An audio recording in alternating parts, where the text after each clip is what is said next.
მან დარის ზუსტად ვიცი რომ სკერზია დატანილი. არც დაგწაღებული არც ეგ და ის მოადა დროთა განმავლობაში ხო ამოაგდებს.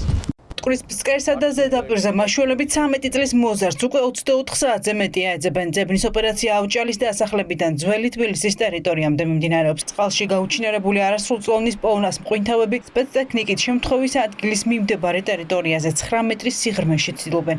ბავშვობიდან ვანაობთ. მა 9 მეტრი. ეს ადგილი 9 მეტრიანია, არის ადგილია ესია, მტკვარია ვერ გაიგებ.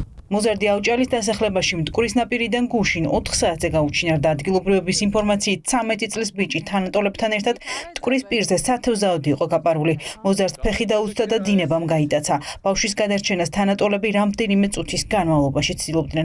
სურებია ფეხი და თორმე ვარდებოდა და მისაშველებლად მივიდა ბავშვი კიდევ ხელში დააწავლო თორმე მაშინ ხელში და ჩაი ესეც ითრებდა ამ იმასა და გაუშვა შეეშინდა და ჩავარდა და რავი წავიდა საიწავიდა მთელი ღამე ეძებდნენ.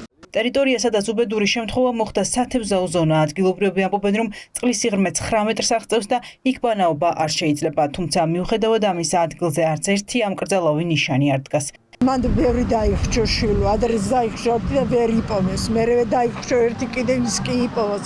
ამ კორპუსელი არის. თათოს ცუდი ადგილია ძალიან. შედადიან აქ ბავშვები საბანაოდ. საბანაოდ არა, უფრო სათევზაოდ ალბათ. საბანაოდ, იმიტომ ისეთი საფრთხილო ადგილია, რომ საბანაოდ ვინმე გამოვიდეს და მით უმეტეს რომ ვინმე მიცოდეს და ის გამოუშვან ბავშვები. ის არის იქ ბევრი არა, მაგრამ იყო ხომ შემთხვევები.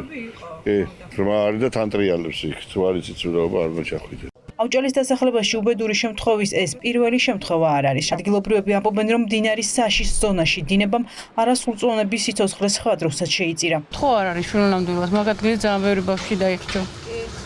წლების განმავლობაში ახლა რაც აქვს ცხოვრობთ. რაღაცა იხვევს მტკვარი მანდ მაგათგილზე რაღაცა და ჩენ ცუდი ადგილი. ჩადიან სათევზაოდ მასე ამ მხარეს არ ჩადიან. იქით მიდიან სათევზაოდ რომ ჩადიან. ხო, უსაფრთხო სადაც არის. თევზაობენ კი უფროსები, თევზაობენ, მაგრამ იქით ამ მხარეს ხდება ეს. და ამ კრძალავი ნიშანი დგას, რომ არ შეიძლება. არაფერი, არა, ბავშვები ძალიან ხშირი შემთხვევა რომ გაპარულან. პოლიციას სამძებრო ღონისძიებების ეპიცენტრი ამ დრომდე ყვითელი ლენტით აქვს შემოსაზღვრული. 13 წლის მოზარდს ეძებენ დიდუბისა და მშვიდობის ხიდების მიმდებარე პერიმეტრებზეც. მომხდარზე შინაგან საქმეთა სამინისტრო ძიებას თვითმკვლელობამდე მიყვანის მუხლით აწარმოებს.